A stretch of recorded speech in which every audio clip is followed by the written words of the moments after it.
Yeehaw! Hey guys! We will begin without waiting for anybody to actually be here, because you can always watch it afterwards. Yep. Why are we doing this? We're just running around in circles trying to get ready.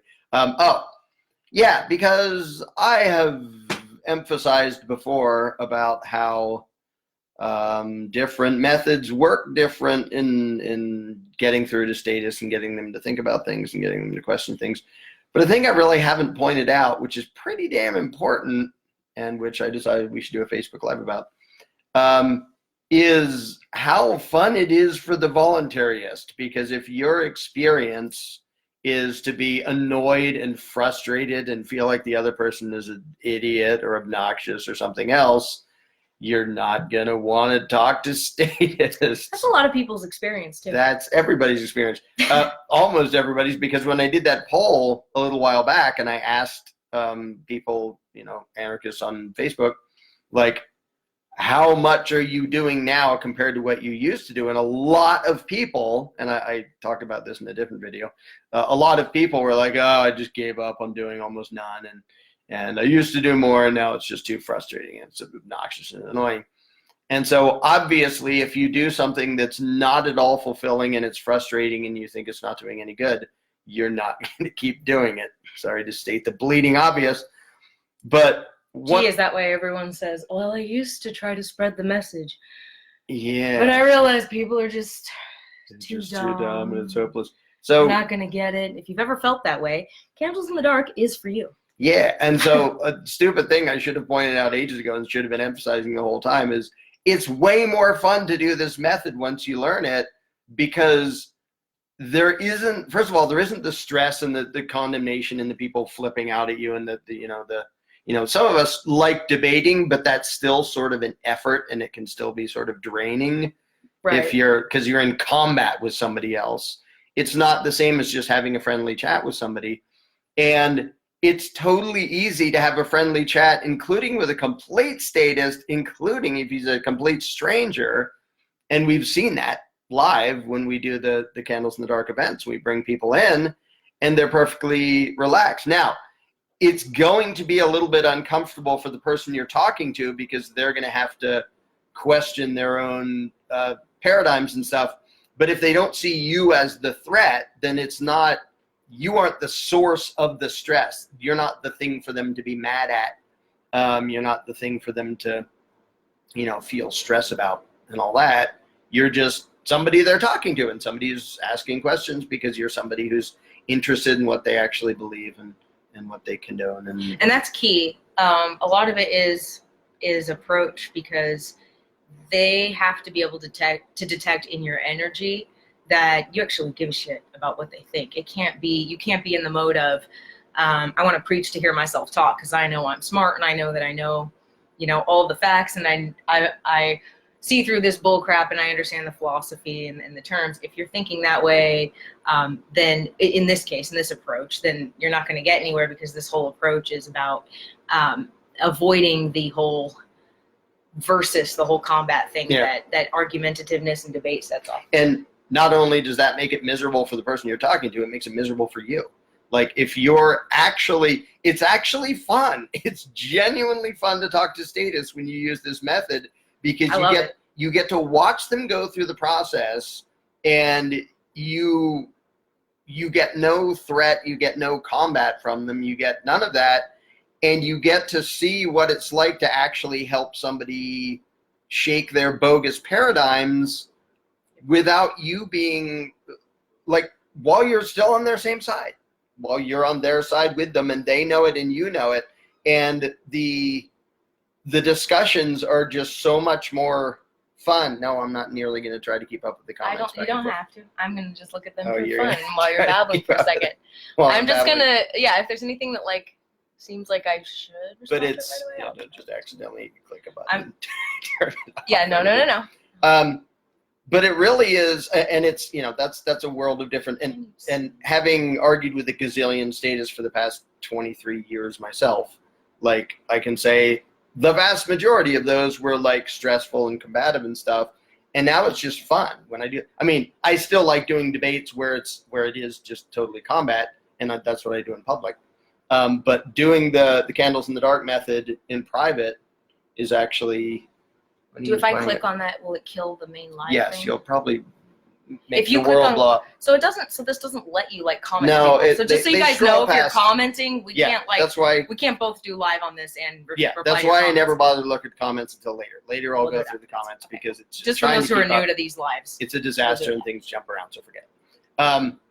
But imagine if you could actually have fun randomly striking up a conversation with some random stranger. And I know, and this is an important thing to mention, because I know a lot of voluntarists are sort of introverts and like we'd rather mind our own business and be left alone.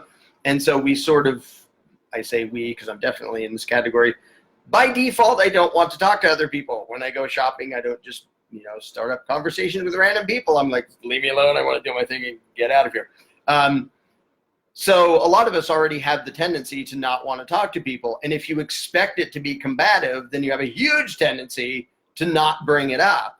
But imagine if you knew that you developed skills where you could literally just pick some random stranger somewhere if they happen to say something about politics, and you can just start with saying, can I ask you a question about what you believe?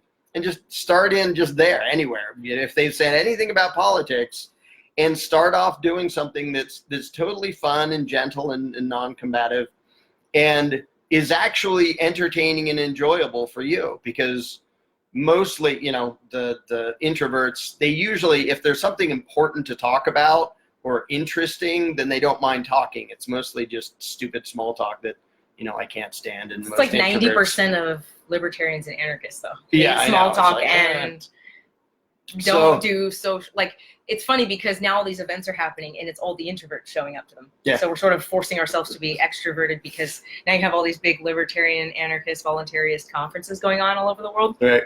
And it's all introverts that somehow went outside. Introverts unite separately in your own homes. But or once a year at Anarchapulco. Right. Yeah, that works too. So if you're at all like me, then if you're out in public, it's like mostly I don't want to talk to people. And the one thing I care enough that I would talk about is going to offend and anger most people. So I definitely don't want to talk about that either. But what if there was a way to actually have fun and have it be really easy and entertaining for you to watch other people go through the process in a way where you're not the enemy and they know you're not the enemy. And if you know what you're doing, and if you use what you learn with Candles in the Dark and the whole new approach to talking to people, the cool part is not only is it fun and enjoyable to go out and talk to complete strangers and statists and ask them questions and strike up conversation, but you will enjoy it and it'll be so much more rewarding because you'll have this very distinct, clear understanding of what the measure of success is that you have been able to at least reach them and make them think like something's rattling around in their brain that's not going to leave them alone now, and you've actually got them to start considering things. You will know what those signs are and how to know that you've done that, and you'll be able to know for sure you've done that. So rather than feeling like you had this combative exchange and it was a fruitless conversation and maybe you put somebody off, it'll feel like you had this friendly, quick exchange. You asked somebody some stuff. They felt excited to talk about themselves and describe what they believe.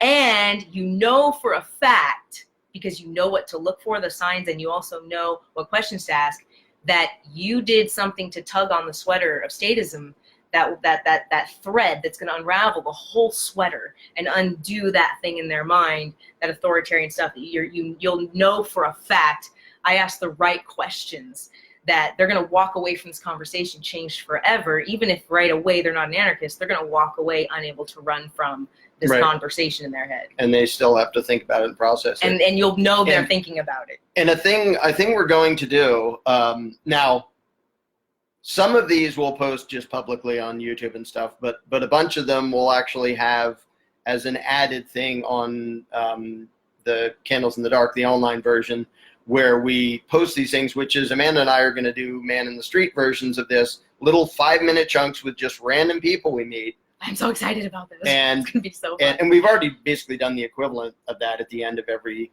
live event we've done, but we'll do little 5-minute things and we'll just, tell people, we'll give you $10 or something to answer for 5 minutes questions about what you believe. It's amazing how much money is an incentive to get people to talk to you. Yeah, bribe them to talk to us. And the thing is, those will show, and we'll give our, for a bunch of them, we'll give our detailed analysis and point out the psychology of what they do and how their brains try to sneak it a different way and how you bring it back and the details of the analysis. But you'll see, and the thing is, the thing that'll jump out at almost everybody is like, well, that looked ridiculously easy and it was perfectly pleasant and cool, and why don't my discussions go that way? And the reason they don't is because what comes natural to almost everybody is going to trigger the statist to get combative. And then what comes natural for the anarchist, once they feel like they're being accused or dodged or something, is they get combative too. Yep. It's like, no, the moral, it's really moral tempting position to to have slip into is no aggression and no government. No, we need government, blah, blah, blah. And then you're arguing each other, and both of you are sort of annoyed or miserable. It's really tempting to slip into that because, like, there are a lot of people who, and this isn't true for everyone, but because we all know so much of the world is, just fucked up from bad parenting and authoritarianism and, do as I say because I said so, blindly follow, don't think, don't question. And, all of that screws people up. So what happens is, if you just have all these unhealthy relationships in the world and people growing up with unhealthy relationships, there are a lot of people now who just do not know how to have a non-combative conversation with anybody, with just anybody, about a subject that is morally or emotionally or philosophically or whatever thick and heavy and intense. Most people don't know how to do that without accidentally now slipping into combat mode, because people have been raised to have bad conversational habits and they literally feel more comfortable actually in a combat mode or argument setting. And so because you have to be aware, a lot of people are tempted now to go into that, especially when you address topics like this. It is so important to do the candles in the dark method and learn the candles in the dark approach of getting your own psychology, retraining it, getting it into control, so that you keeping yourself in control is everything, because that's all you can control. But you keeping yourself in control is going to make sure that when they are tempted to, or when they feel like they might be a little defensive and they want to go into combat mode, it doesn't go that way. And it won't go that way if you know this approach, and you can avoid the pitfalls of falling into basically all the traps their subconscious is gonna lay for you to try to turn it into a combat. Right. And one of the biggest differences is normally anarchists are sort of in evangelical mode, where it's like, I really want to tell you something, and the other person's in the mode of, it's like you're a Jehovah's Witness to them, and they're in the mode of trying to get the hell away from you. In this, you'll genuinely find that they are immediately engaged and want to say what they think, because it's not at all about you lecturing them of what they should believe. It's about knowing how to use lines of questioning to bring out of them what they believe. And so a lot of these discussions will end with the statist wanting to keep going. Like we'll pay, at the events, we'll pay them to do it for 15 minutes. And at the end, they'll go, but we're not done yet. I want to keep going. And you'll, like, how often has that been your experience, where you talk to a complete stranger statist and they're eager to keep talking to you and keep telling you what they believe? And it doesn't happen naturally if if you're like the vast majority of people, me included, doing what comes naturally. It makes an argument and they don't want to be there. Like, they feel you as a threat to their paradigm, and why would they want to stick around you? But when you're one of the tricks about, well, it's not really a trick, but one of the reasons it works to do it all in the form of questioning is you're not just treating them like a thing to throw ideas at. You're bringing out of them all of the ideas that matter by asking what they think. And people love to talk about what they think. And even if they don't even know, even if they're like, I don't know, like, how many zillions of videos have you seen where somebody goes on campus and is randomly asking people questions? And people will even volunteer to do it even when they're idiots and look like idiots, because they're asking these trivia questions or things. And people like answering questions. If you ask a question, the brain wants to answer it. In fact, even if the person's uncomfortable with the question because maybe they haven't thought about it that way, they never heard it worded that way, and you're going, the goal here is to make them uncomfortable with the right questions. Even if they are uncomfortable with it, they're going to be a lot more likely to resist if you're coming off like, I've got this super passionate thing I'm ready to tell you, oh my gosh. Yeah. And if you're not coming off that way, then as soon as they start to feel uncomfortable, they're going to start to realize, wait a minute, oh, okay, this is an unusual topic, but they asked me. They just want to know what I think. Like, they just said they want to know what I believe, and I like talking about myself. So the brain is a question asker. As soon as you ask a question, it's sort of like the gentlest way you can like punch somebody off the ledge into thinking. Right. Like it isn't forced because it is no conversation, no words are forced, but questions are like the thing that the brain can't, it's like crack. The brain can't not try to answer it. Like as soon as you ask a question, even if it's one that the brain's going, ugh, it wants to answer it. So the goal is make them uncomfortable with the question, but then make them comfortable with your energy so they can answer it. Yeah, and the thing is, you're unlike what people normally do in the debate situation where somebody like hesitates and isn't sure. It's like, haha, now I go for the jugular. In Candles in the Dark, we teach how to actually be totally sympathetic to their uncertainty and their hesitation and them having to pause and think about it. And a lot of the time, like at the last one we did, they'll actually apologize and like, I'm sorry, I can't answer. And it's like, take all the time you want. It's not like, people are uncomfortable with not having an immediate answer, and they're uncomfortable with silence. And if they feel like you're judgmental towards them and like, where's the answer? Come on, spit it out. Like it's a debate, or like you're going to jump on them, they're going to either say something stupid or just want to leave. But if you give them all the room in the world and you're sympathetic to them not knowing how to answer, and you can even say, yeah, it's a tough question. Because often they'll just say, I don't know, it's a tough question. And they're like, yeah, I understand. Take your time, just whatever you think. And you'll suddenly find that the discussions are completely different, not just for them, but for you. And that was sort of the whole point of doing this rant, is because we really haven't emphasized how much more fun it is for the voluntarist to use this method. Like you can Never bypass mind all how the much better argument. it is for the other person. A lot of people hate the arguing, right? Everybody hates the arguing. They're like, I just want, like, everybody gets all excited. They wake up.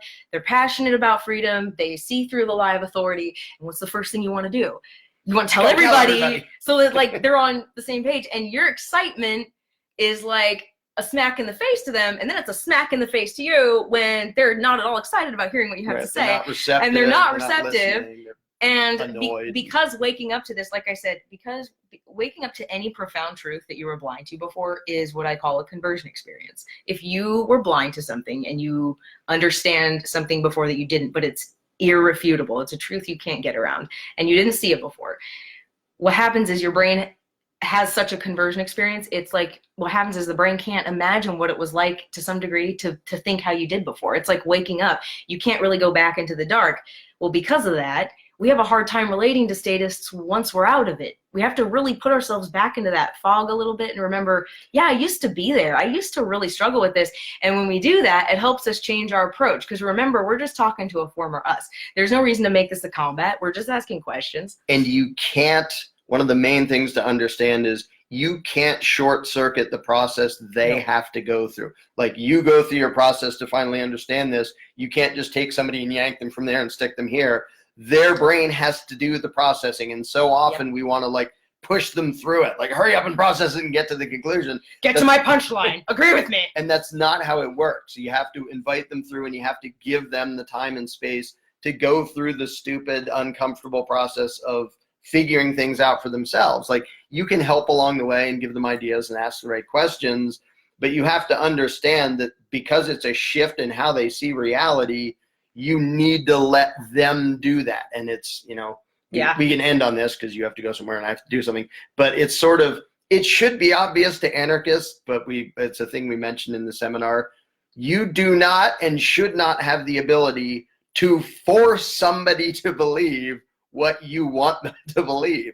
They have freedom. That's surprising that you have to say that. But what's funny is a lot of the evangelical that comes out of people when they're passionate about something they finally understand. Right. I'm gonna make you believe it. It's a great way to put everybody off. Like the excitement that we have when we really believe something and we're lit up about it. It's like we turn into JWs. Like we don't even mean to. We're just like, I'm a salesman for what I'm into. Like even if you're me, you're like that about just everything.